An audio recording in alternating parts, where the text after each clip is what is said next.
Just take a look at that officer. The one standing at the top of the roof. Now pay attention to his hand. The finger. You see that?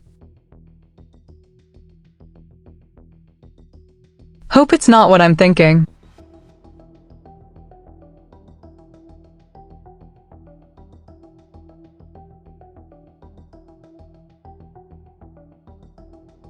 What if the pivotal moment in Utah's most shocking tragedy wasn't the pull of a trigger, but the clearing of a path?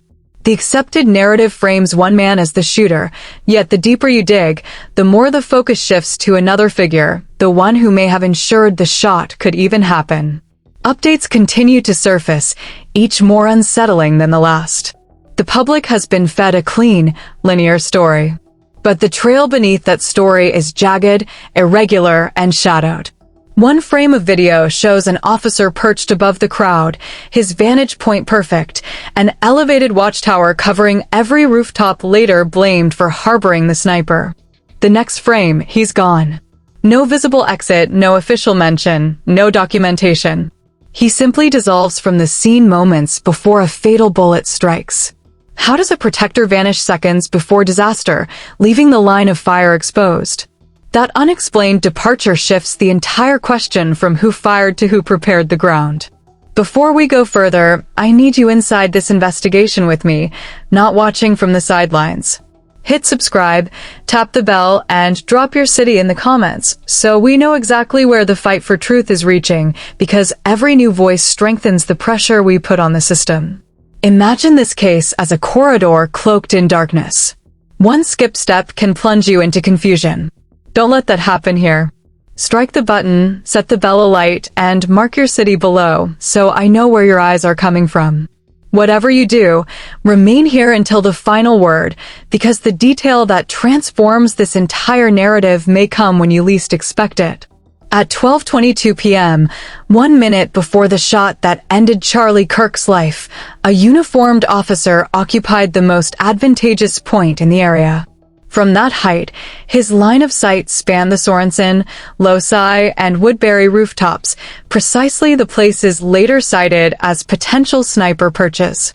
His duty, in theory, was vigilance, scan for threats, cover blind spots, and protect the man on stage.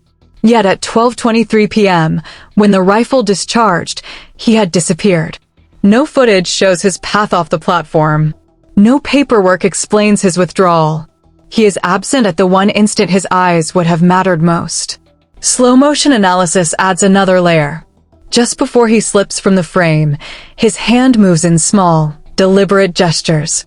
To an untrained observer, these flicks of fingers and shifts of wrist look meaningless. But to people versed in tactical operations, they resemble silent signals used to convey orders without words, tiny movements carrying heavy implications. A tilt, a brief point, a subtle sweep, each may mean go, hold, target acquired. When minutes align this tightly, the boundary between coincidence and coordination becomes razor-thin. That single rooftop minute may not be a footnote.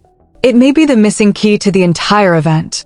Zoom out, and a broader pattern takes shape. Every major gatekeeper surrounding this case appears to be new. The FBI's Utah office had just undergone a leadership overhaul, installing a director and a team almost entirely fresh. The judge handling legal matters? Appointed only months earlier. The coroner tasked with the autopsy? Recently sworn in. Even the hospital where Charlie Kirk was transported had replaced its CEO and installed a new lead surgeon, despite a weak record with the very type of injury he sustained. 1 or 2 fresh appointments might be brushed off as coincidence.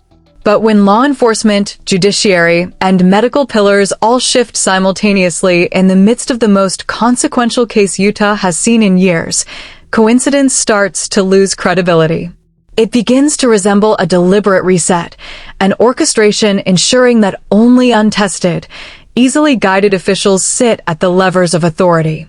In a case already punctuated by vanishing officers and absent explanations, such timing feels less like misfortune and more like design. If every critical doorway is manned by someone new, who is actually controlling the narrative we're being handed, Then comes the question of medical response. In an emergency where seconds separate survival from death, destination matters. Yet after the gunfire at Utah Valley University, Charlie Kirk wasn't taken to the nearest trauma center. He was diverted to a facility known for poor outcomes with severe neck wounds, the very trauma he'd sustained. That hospital had just changed leadership, with a new CEO and surgeon suddenly in command. For many observers, that decision chills more than it comforts.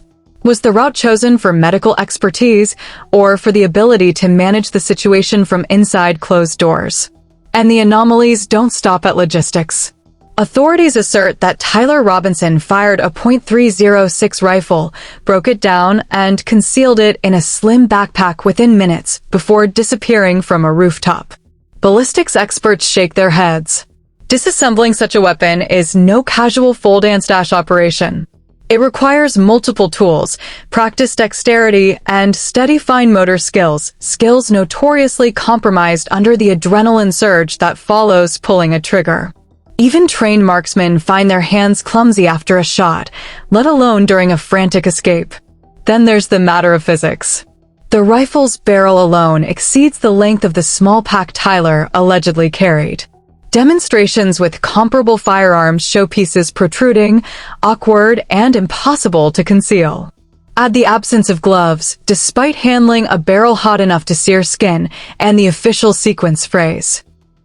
Achieving such a clean takedown would be difficult under laboratory calm, much less in the chaos of a high-stakes flight.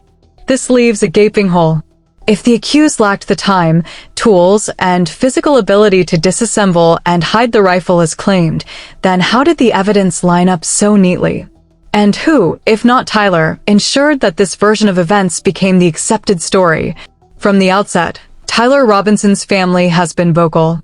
They publicly dispute the FBI's grainy rooftop images, arguing the figure doesn't match their son's build, gait, or posture. They insist he wasn't even at Utah Valley University that day. Standing alone, such claims might seem like familial denial.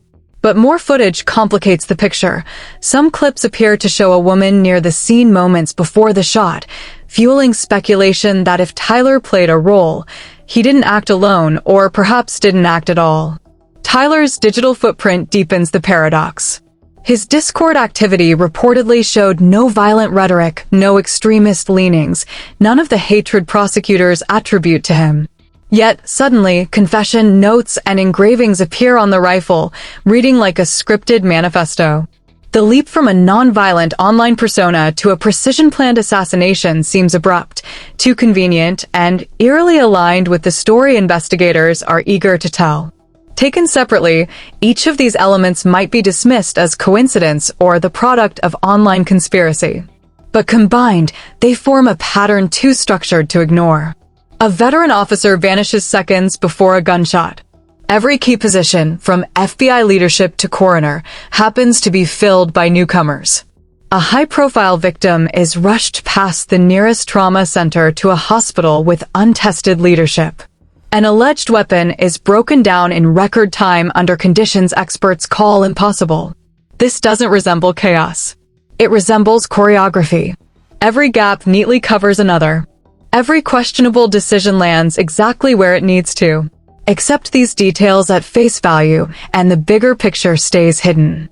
Line them up, and a different image emerges, not of a bungled investigation, but of a guided narrative. The question becomes not merely whether Tyler Robinson pulled the trigger, but who constructed the stage around him.